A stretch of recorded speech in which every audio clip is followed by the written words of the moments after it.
Olá, estamos chegando com o Câmara Repórter segunda edição nesta terça-feira, dia 12 de novembro. Veja os nossos destaques. Em sessão ordinária, os vereadores apreciaram e aprovaram 9 projetos de lei. Projeto que tramita na Assembleia quer taxar carros elétricos e propõe isenção de IPVA para carros acima de 15 anos. Aqui no estúdio eu entrevisto Rossana Fonseca, advogada e candidata à presidência da OAB no Rio Grande do Norte. Ela vai conversar aqui com a gente sobre as propostas e o que pretende realizar caso seja eleita no próximo dia 25.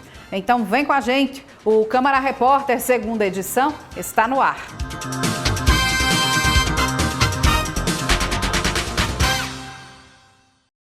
A gente começa com as notícias do Legislativo. Na sessão ordinária desta terça-feira, os vereadores aprovaram 9 projetos de lei, entre eles um que prevê alterações no valor venal dos imóveis para fins de cálculo do IPTU. No pequeno expediente da sessão ordinária, os parlamentares repercutiram o projeto de lei em tramitação na Câmara dos Deputados, que trata do fim da jornada de trabalho 6x1. O vereador Robério Paulino é favorável à iniciativa. A vida não é só trabalho. As pessoas têm direito de cuidar da família, as pessoas têm que ter direito de estudar, as pessoas têm que ter direito de descansar no final de semana.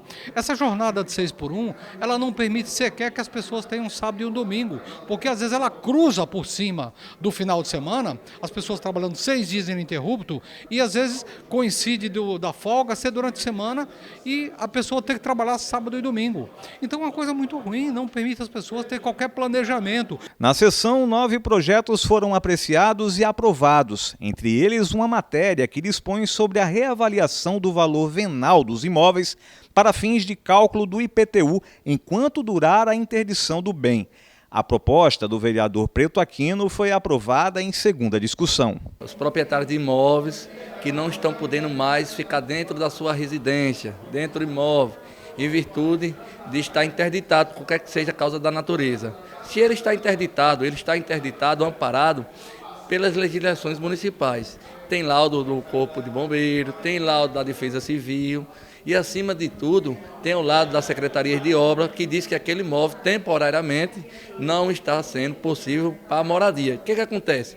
Assim mesmo, anualmente, é cobrada a taxa, os valores, os impostos. Faz com que, uma vez estando interditado, o proprietário possa solicitar uma nova avaliação que seja pago sim, que sejam feitas as cobranças sim, mas apenas do terreno, porque se não existe possibilidade da moradia, não faz sentido ser cobrado como uma residência, ali tem apenas um terreno. Enquanto tiver nesse sentido, esperamos sim que a Prefeitura entenda a importância do projeto. O percentual é muito pouquíssimo, são poucos os imóveis interditados na nossa cidade, mas aquelas pessoas que estão passando por isso têm um valor significante, acima de tudo, o caráter social. Também em segunda discussão foi aprovado o projeto que dispõe sobre o reconhecimento de utilidade pública municipal da Associação Sementes da Fé. O projeto é de autoria do vereador Eribaldo Medeiros. Um projeto muito importante para Natal, é um projeto social da pessoa responsável, Hélida. E tem um trabalho muito bonito lá no Novo Horizonte, no bairro das Quintas, ali no antiga favela do Japão, onde eles resgatam as crianças para poder fazer jiu-jitsu, taekwondo.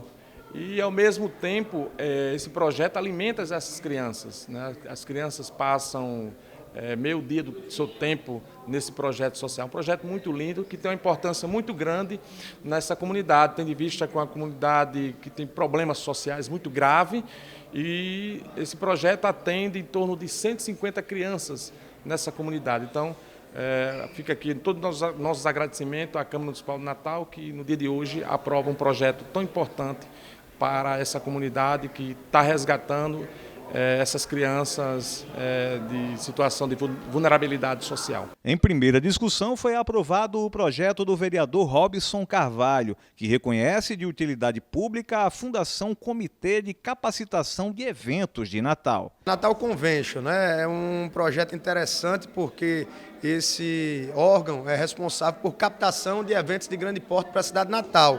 Então, o trabalho da Natal Convention começa quando ela termina quando ela consegue captar um evento para a cidade de Natal, que é uma cidade que tem uma grande possibilidade, né, de receber e porte para receber grandes eventos, e agora tem esse órgão que é responsável pela captação, e a gente está dando a utilidade pública para poder conceder recursos municipais através de emendas e facilitar mais ainda esse trabalho. E na manhã desta terça, a Câmara Municipal realizou uma capacitação aos servidores com o curso de oratória. A comunicação feita de forma eficiente, sem dúvida, é um grande diferencial no mercado de trabalho. Na manhã desta terça, a Escola do Legislativo da Câmara de Natal realizou um curso para desenvolver a oratória dos seus servidores. A palestra foi ministrada pela jornalista Renata Passos. Hoje, aqui na Câmara Municipal de Natal, a convite da Escola da Assembleia, com quem eu tenho uma grande parceria, a gente vai abordar a importância da comunicação eficaz, ou seja, como utilizar de forma eficiente os nossos canais verbais, não verbais. A gente também vai falar um pouquinho sobre o domínio emocional, já que o medo de falar em público é um dos maiores medos da humanidade. Então, nós vamos mostrar aqui que não somos todos comunicadores, nós somos faladores, a menos que você saiba utilizar esses canais, saiba gerar uma mensagem, um conteúdo que seja estratégico, ou seja, intencional, você não está se comunicando, porque se o seu receptor não tem condições de decodificar sua mensagem, você é só um falador. No curso foram repassadas estratégias de comunicação para serem colocadas em prática não apenas no ambiente de trabalho, também nas redes sociais e em outros momentos do dia a dia, para que todos sejam melhor compreendidos. Saber se comunicar é uma das maiores competências hoje, ou seja, no mercado de trabalho é uma das competências sociais, que a gente chama de habilidade social, mais valorizada. Então, as pessoas que estão aqui hoje vão ter essa oportunidade de aprender uma série de técnicas e se tornarem não só melhores servidores, mas também melhores seres humanos, porque comunicação é para a vida. Os servidores da casa ressaltaram os benefícios do curso de oratória. É muito importante, quanto assessor, que eu sou do professor Roberto Paulino, e para os servidores da casa se aprimorar no curso de oratória, porque além de ser um aprimoramento pessoal, ele também ajuda a gente poder ter um bom diálogo com a população, que a gente recebe aqui diariamente na casa, externamente quando formos atender ao povo, através da assessoria dos vereadores, para os servidores também terem uma boa interação entre si. Então é muito importante ter esse tipo de oficina na casa e participar dele. É muito importante se atualizar, esse curso de oratória que você pode se comportar de uma maneira mais séria e dirigente para o público que você vai falar, vai se direcionar, usando um repertório bem atento para as demandas do dia a dia. O desembargador Eduardo Serrano da Rocha será o novo presidente do Tribunal Regional do Trabalho da 21ª Região pelos próximos 2 anos. A eleição foi realizada nesta segunda-feira em sessão do Tribunal do Pleno. A sessão também elegeu a desembargadora Isaura Maria Barbalho Simonetti como vice-presidente e o desembargador Bento Herculano como ouvidor. A posse está marcada para o dia 9 de janeiro de 2025. No pacote de projetos de lei voltados ao equilíbrio fiscal do Estado está o que prevê alterações do IPVA dos veículos. Entre as alterações está a cobrança da taxa aos carros elétricos e a extensão do IPVA aos demais utilitários de 10 para 15 anos. Como essas alterações têm sido recebidas no mercado dos automotivos e também pelos motoristas? Veja na reportagem de Simone Silva. Junto com o projeto de lei que aumenta o ICMS de 18% para 20%, o governo do estado também enviou à Assembleia Legislativa uma mensagem que altera a lei estadual do Imposto sobre a Propriedade de Veículos Automotores, o IPVA. Dentro dessa matéria, há a taxação dos carros elétricos, hoje isentos. A medida pode afastar compradores que vêm ao Rio Grande do Norte em busca da atual isenção. Mês a mês a gente tem uma evolução muito grande. Se juntar todas as marcas hoje que trabalham com elétrico, vai chegar aí na casa dos seus 200 carros, 220 carros mais ou menos. Então, imagina o quão vai diminuir. Hoje tem clientes de outros estados que acabam comprando aqui no RN gerando imposto, gerando emprego, e tem uma série de fatores que agregam, porque o número aqui é muito grande, que vão deixar de comprar aqui e aí, no final das contas, todo mundo acaba perdendo, tá? Eu acho que seria interessante manter enquanto os outros estados mantêm. Conversando uma vez com o secretário de tributação, ele disse que pretendia colocar uma alíquota única para o Nordeste. Se ficar igual para todo mundo, show, bacana, a gente entende, mas quando tem uma diferença de um estado para o outro, o cliente acaba indo para o que vai oferecer a melhor condição para ele. Para o gerente, pode ocorrer queda nas vendas e, com isso, consequente queda na arrecadação estadual. A venda pode diminuir um pouco, tá? Hoje uma das grandes vantagens do elétrico é a economia que você faz em relação ao IPVA, em relação ao custo de manutenção e consumo de combustível. Porém, na hora que ele começa a ser taxado, ele começa a ficar com praticamente a mesma condição do carro a combustão. O Estado deixa de arrecadar, nós deixamos de ganhar e nós perdemos o share para outro estado, que é o emplacamento, a quantidade de carros emplacados. Então, isso impacta muito no nosso mercado. Outro ponto da proposta amplia o prazo dos veículos com direito à isenção do IPVA. Hoje, eles ficam livres da taxa com 10 anos de uso. O governo propôs inicialmente que isso ocorresse com 15 anos. O dono de uma loja de seminovos acredita que a mudança vai prejudicar o segmento. Com certeza vai ter um impacto negativo nas vendas, até porque hoje tem um mercado, um nicho de clientes voltados para ter essa isenção, principalmente pessoas hoje que procuram um carro mais caro, que querem se livrar dessa despesa, carros de 100 mil, de 50 mil, que IPVA vai gerar em torno de 3, 4 mil reais, né? Tem clientes até de outros estados que vêm comprar aqui no nosso estado para aproveitar essa isenção. Então, assim, a gente vai perder um pouco desse mercado. Francisco Júnior atua há 3 anos como consultor de seminovos. Para ele, a isenção é um argumento de vendas. Vai dificultar a questão das vendas. Isso é um órgão que facilita na hora que aborda o cliente, na hora que ele chega perguntando, ele pergunta logo, paga IPVA? Não, não paga. Então, eu já gostei dessa ideia. Nesta terça-feira, o projeto foi aprovado na Comissão de Constituição e Justiça da Assembleia e recebeu emendas dos deputados da base governista, propondo as seguintes alterações. Ao invés de implantar a cobrança de IPVA de 3% para veículos com motores elétricos, ao longo dos próximos anos, a emenda reduz essa cobrança para 1,5%. Os deputados também acrescentaram ao projeto a redução do IPVA para 1,5% no caso de carros com abastecimento de gás natural veicular GNV.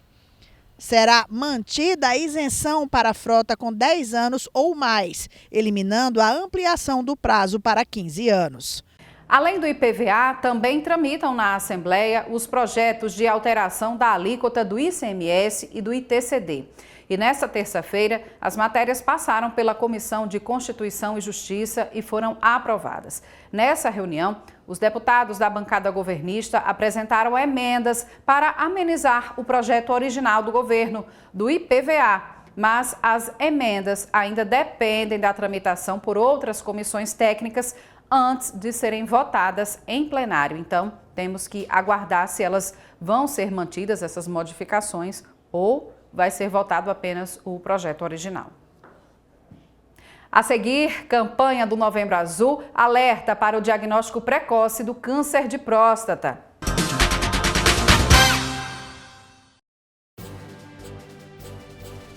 A castração é a solução para o controle populacional de cães e gatos em situação de rua. Um casal de gatos pode reproduzir até 70 mil filhotes. O mesmo casal, com a sua doação para a castração, vai gerar menos 70 mil animais nas ruas. Castração é a solução. Faça a diferença pelo site uniãopetbrasil.org.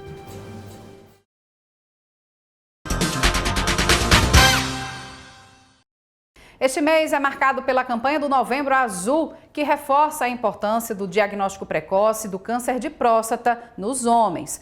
O alerta é sobre a necessidade dos exames de rotina para identificar o câncer em fase inicial e aumentar as chances de cura. O aposentado Ailton Barbosa, de 62 anos, descobriu um crescimento da próstata há 10 anos. Desde então, faz acompanhamento com o urologista e no próximo dia 20 de novembro fará uma cirurgia. Desde 2014, né, que eu venho sofrendo com essa doença, aí fiz a raspagem, só que ela veio afetando, né? Aí em 2018 já veio piorando, né? Aí comecei a usar a sonda, né? Mais de um ano, aí em 15 dias eu fazia a troca, né? De lá para cá veio, a tendência foi aumentar, né? A doença, né? Dentre as ações de controle se destacam o diagnóstico precoce e o rastreamento, que permitem identificar o câncer em estágio inicial. Que o homem procure o serviço de saúde, procure assistência para avaliar a sua saúde de uma maneira geral, não apenas a próstata. A próstata ele serve como um dos carros-chefes, porque o homem tem essa preocupação com a sua próstata, porque ele começa a sentir sintomas de dificuldade para urinar, e também porque ele sabe que o câncer de próstata ele é o mais comum. Ele já viu, ele já conheceu algum amigo, algum parente ou alguma personalidade acometido pelo câncer. Então, isso é o carro-chefe dessa campanha Novembro Azul, mas que abrange, na verdade, uma avaliação da saúde geral como um todo dos homens. Para o urologista, o preconceito ainda é um fator que impede que mais homens façam os exames de rotina. Infelizmente, sim. Os homens, alguns homens têm essa preocupação do exame do toque. Embora isso aí seja uma parte da avaliação e nem sempre é obrigatório o homem realizar o toque todos os anos, isso vem reduzindo de maneira significativa. Embora esse tabu também esteja sendo desmistificado ao passar do tempo, e então a preocupação com a saúde geral como um todo, ela vem cada vez mais ganhando espaço e superando esse tabu do exame do toque. Na manhã desta terça-feira foi lançada a campanha Novembro Azul, que tem como objetivo alertar sobre a importância do diagnóstico precoce e dos cuidados globais com a saúde do homem. A campanha do Novembro Azul é uma campanha difundida aí pela SBU, né, a Sociedade Brasileira de Urologia, e as suas seccionais em todos os estados do Brasil, que teve sempre como apelo a prevenção ao câncer de próstata, né, ao diagnóstico precoce do câncer de próstata. Só que de uns anos para cá a gente vem aumentando, digamos assim, ampliando esse espectro de chamar a atenção da saúde masculina como um todo, né, de trazer o urologista como sendo um médico referência ali do homem, aquele que pode ser a porta de entrada da saúde masculina, né? Aquele que vai diagnosticar obesidade, doenças cardiovasculares, né? E fazer o tratamento e prevenção disso daí, né? O câncer de próstata é o segundo tipo de câncer mais incidente na população masculina em todas as regiões do Brasil, ficando atrás apenas do câncer de pele não melanoma. De acordo com dados do INCA, a estimativa é de que para o triênio 2023-2025 ocorram 71.730 novos casos por ano. Atualmente, é a segunda causa de óbito por câncer na população masculina. A idade é o principal fator de risco, sendo mais incidente em homens a partir dos 60 anos, bem como histórico familiar e obesidade. O câncer de próstata, né, é o segundo tipo de câncer, o tumor sólido que fala mais comum, né, na população masculina. Quando se excetua o câncer de pele, que é muito comum, esses sinaizinhos de pele, o câncer de próstata seria o primeiro, né, e ele é o terceiro que mais mata, né, então é uma prevalência extremamente grande, importante, né. Tem dados aí que estimam mais ou menos mais de 70 mil casos de câncer de próstata no Brasil todos os anos, né. E mais de 2.000 homens podem vir a morrer da doença por ano no Brasil, né?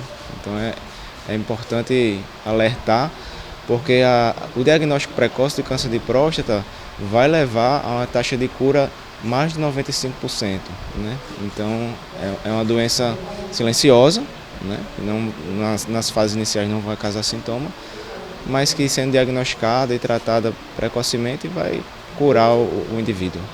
E ainda falando em saúde, a Prefeitura de Natal vai realizar uma ação de prevenção e diagnóstico da diabetes com prestação de serviços à população em todas as unidades básicas de saúde a partir desta quarta-feira. Edesiane Moreno tem mais informações. Em comemoração ao Dia Mundial e Nacional do Diabetes, celebrado em 14 de novembro, a Secretaria Municipal de Saúde realiza ações de conscientização em toda a cidade. O objetivo é reforçar a prevenção e os cuidados com a doença. A campanha vai mobilizar todas as unidades de saúde do município, com atividades de orientação e cuidados de saúde. A partir de quarta-feira, dia 14, as unidades promovem atividades voltadas à prevenção e tratamento, com ações como atualização vacinal, exame do pé diabéticos e orientação nutricional. Com destaque para a Unidade de Saúde da Família de Serra Rosado, onde a programação começará a partir das 8 horas da manhã. E foi lançada nesta terça a 21ª edição do Troféu Cultura, durante um café da manhã que reuniu imprensa e convidados. A premiação do Troféu Cultura 2024 já tem data marcada. Será em 19 de dezembro no Teatro Riachuelo. Serão premiados artistas em 11 categorias. Além disso, serão homenageados 3 grandes ícones da cultura potiguar. A contadora de histórias e romanceira Dona Militana, já falecida, o poeta cordelista, xilógrafo e compositor Antônio Francisco Teixeira de Melo e o artista plástico Guaraci Gabriel. Sempre me chamou a atenção que nós temos artistas talentosíssimos, fazendo trabalho de alta qualidade, e muitas vezes, como você falou, isso não é divulgado, não existe um cuidado da política cultural nesse sentido, de divulgar até para a própria terra. Então, eles merecem o tapete vermelho. E pensando nessa frase que eu disse há 21 anos atrás, eu comecei a fazer o Troféu Cultura. Durante muitos anos eu banquei o Troféu Cultura. Hoje, graças a Deus, nos últimos 5 anos, eu comecei a usar a lei e a gente tem condição de fazer uma coisa ainda no melhor nível de apresentação, de produção. E nós estamos aí na estrada, dia 19 de dezembro, no Teatro Riachuelo. Tatiana Fernandes vai dirigir a cerimônia de entrega do Troféu Cultura, em 10 categorias e mais o que será votado,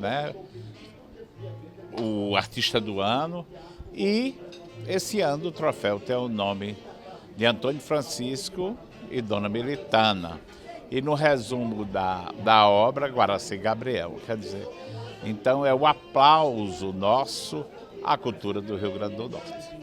Para a secretária estadual de Cultura, Marilande Brito, o reconhecimento ao trabalho de quem contribui com a cultura do nosso estado é fundamental. É muito importante quando a gente premia as pessoas, porque essas pessoas são lembradas. Quando a gente fala o nome de alguém, quando a gente fala sobre a carreira de alguém, a gente está trazendo essa pessoa à tona. Porque muitas vezes a gente faz contribuições na cultura e essas contribuições são pontuais, de uma data, de um espaço, e aí quem chega depois, às vezes não reconhece quem passou, quem ajudou a construir uma estrada, porque toda história é feita por uma continuidade, toda história alguém começa a fazer e cada vez uma pessoa vai contribuindo. Então, quando se para fazer um prêmio, quando se para premiar e convidar pessoas que ajudam essa história da cultura do Rio Grande, que ajudam a história do Rio Grande do Norte, quando a gente para premiar pessoas que ajudam a construir a história do Rio Grande do Norte, a história da cultura, é uma forma também do Estado dizer, olha, a gente nota você, a gente agradece a você. Pessoas que fazem ações como essa de premiar ajudam justamente a reconhecer a ação cultural que alguém fez para um Estado. E, gente, trabalhar com cultura não é fácil, é desafiador, porque ao longo da vida, das políticas públicas, não tem muito incentivo. Então, um artista, quando ele realmente se destaca, um produtor cultural, um técnico na cultura, é porque ele se dedicou bastante e ele merece ser premiado. A secretária municipal de Cultura destacou a importância do troféu e o trabalho realizado por Toinho Silveira, idealizador do evento. Toinho Silveira, que é esse profissional que tem grande reputação em nome da nossa cidade, é um profissional que defende mesmo a pauta da cultura e se envolve diretamente com ele. A gente tem um prêmio que já tem 21 anos, então a gente entende que esse prêmio realmente é um prêmio que constrói mesmo mesmo esse legado em relação à cultura e reconhecer os artistas e a cultura como um todo, né? A partir do momento que eu reconheço os artistas, eu reconheço o papel da cultura local, é um prêmio que realmente tem importância significativa para a nossa cidade. A edição de 2024 contou com inscrições e indicações de artistas.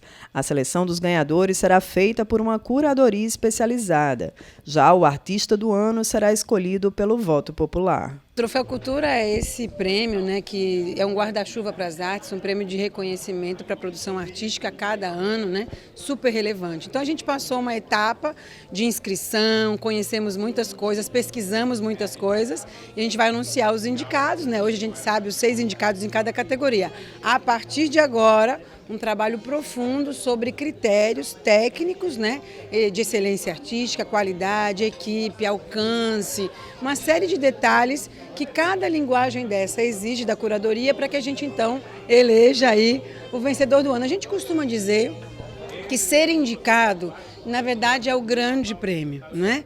Porque a gente trabalha muito e aí quando você tem um reconhecimento, a indicação é um reconhecimento. Desses 6 de cada categoria, todos eles já são ganhadores, né? Claro que a gente vai chegar lá na noite de cerimônia para anunciar os vencedores numa noite muito bonita. E a gente vai trabalhar nessa lógica. Qualidade técnica, alcance, equipe, toda a relevância do trabalho artístico dentro da sua linguagem. A seguir, eu entrevisto aqui a candidata à presidência da OAB no Rio Grande do Norte, a advogada Rossana Fonseca. Nós voltamos em instantes, não saia daí.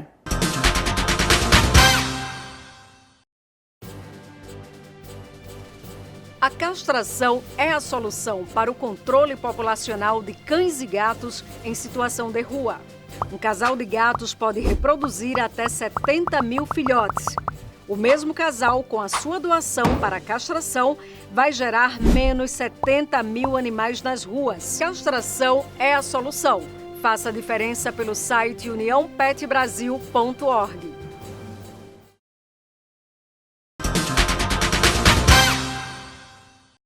Estamos de volta com o Câmara Repórter, recebendo aqui no estúdio a candidata à presidência da Ordem dos Advogados do Rio Grande do Norte, a advogada Rossana Fonseca, que representa aqui a Chapa 20 nessas eleições que vão acontecer no próximo dia 25. Doutora Rossana, seja muito bem-vinda aqui para conversar conosco. Obrigada, Larissa. Eu que agradeço pelo espaço e pela entrevista.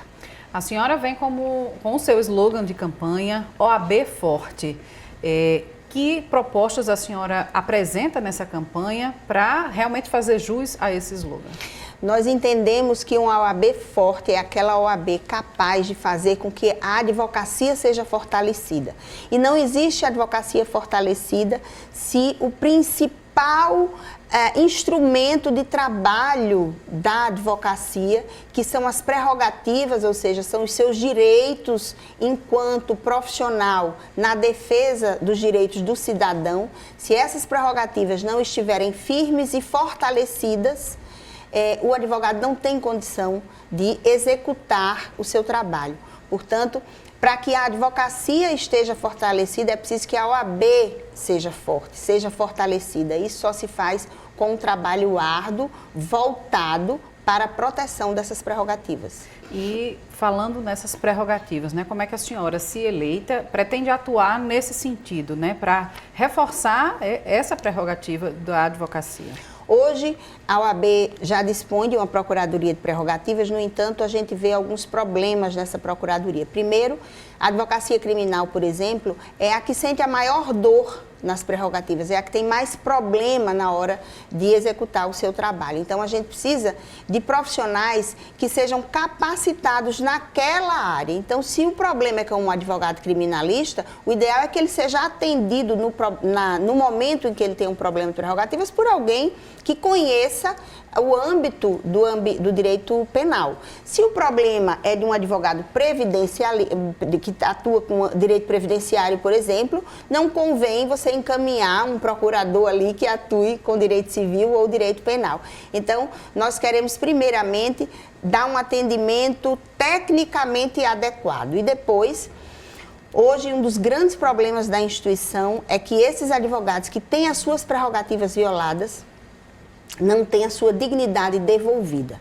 Porque não basta você ir lá, a OAB ir lá e fazer um auto de violação de prerrogativas, entregar uma via ao violador, ao delegado, ao juiz, ao promotor, e entregar uma outra via na instituição e somente após 3 anos aquele ato vai ser analisado pela OAB para que a OAB decida sobre que medida adotar em desfavor daquele agente violador. Então, a nossa proposta é que esses fatos terríveis sejam analisados em até 30 dias para que não só o advogado tenha a sua dignidade restabelecida de imediato e o violador responda de imediato. Porque o que tem se gerado é uma impunidade muito grande, porque os violadores eles não são punidos. Então, inclusive, nossa Procuradoria de Prerrogativas irá ajuizar ações contra esses violadores de prerrogativas para que os advogados tenham a sua dignidade restabelecida. A senhora também, enquanto única candidata mulher concorrendo à presidência, também tem propostas específicas, por exemplo, para a mulher advogada? Sim, hoje eu dizia, inclusive, numa reunião, que as mulheres elas têm questões que são muito específicas. Por exemplo, nós temos o caso de uma advogada conhecida aqui, que foi ao presídio e ela, por pouco, ela não conseguiu passar no detector de metais porque a alça do sutiã dela, o sutiã dela tinha um negocinho, um metal, que é comum a todas as mulheres. E não é possível que se queira que uma mulher tire a roupa, né, num detector de metais e fique ali sem roupa para poder passar. Houve um caso de uma outra advogada, e aqui, né, uma questão de intimidade, mas ela, por causa de um OB, ela teve problemas também na hora de uma revista. Então, existem questões que são muito próprias e típicas das mulheres,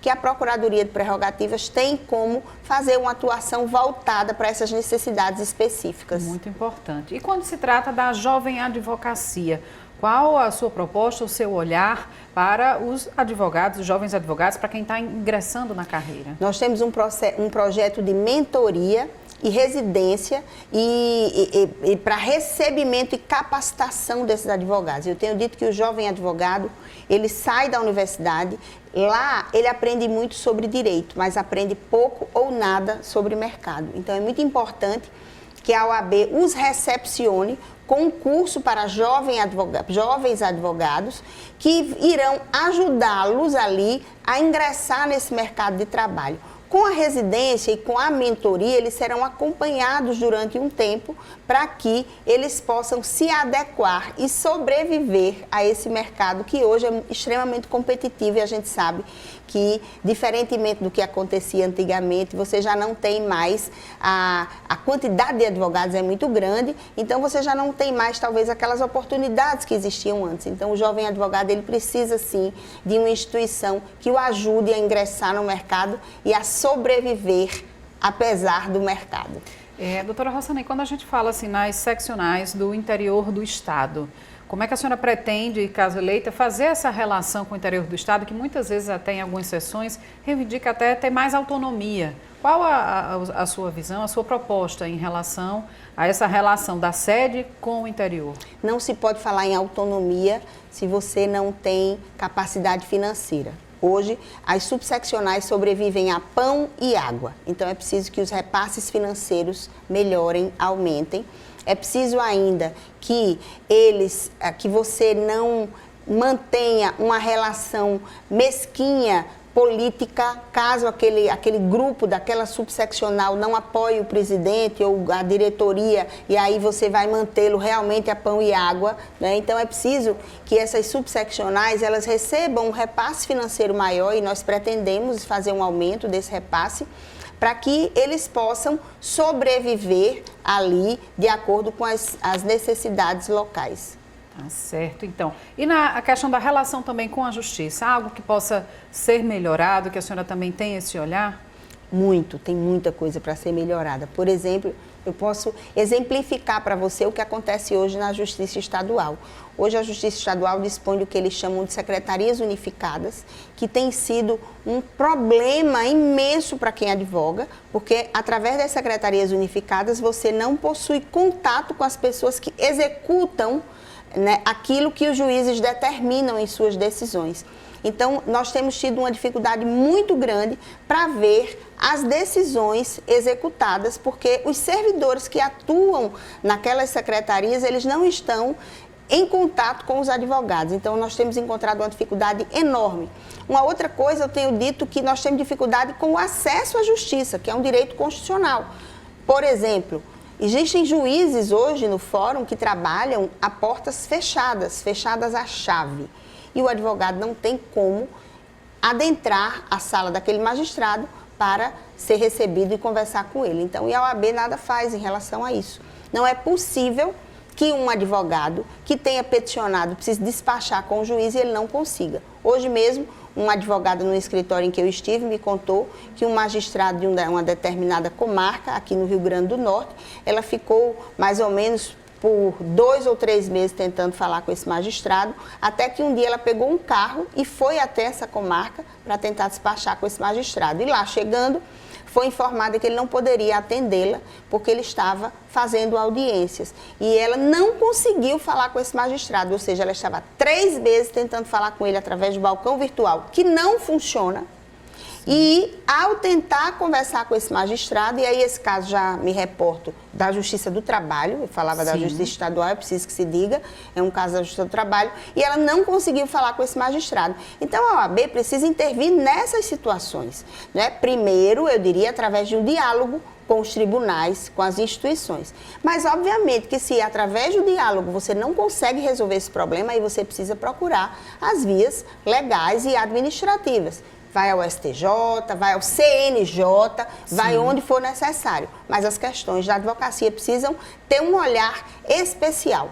Não adianta, a gente tem visto uma OAB que tem feito muitas homenagens, né? Mas a gente não vive de homenagem, a gente vive da advocacia. E a advocacia precisa funcionar, mas ela só funciona se os tribunais, se os cartórios, se os meios através dos quais nós trabalhamos estiverem funcionando. Com certeza. Doutora Rossana, então, diante de, enfim, são tantas as propostas e necessidades que realmente, como a senhora colocou aqui, enfim, precisam avançar, mas para o convencimento dessas reuniões que a senhora está tendo junto à classe, né, aos advogados e advogadas aqui do Rio Grande do Norte, o que é que a senhora, como mensagem, diz para eles, para que no dia 25, realmente, por que devem voltar na Chapa 20, na OAB Forte com Rossana Fonseca? A Chapa 20 é uma chapa que se propõe a abrir as portas da OAB.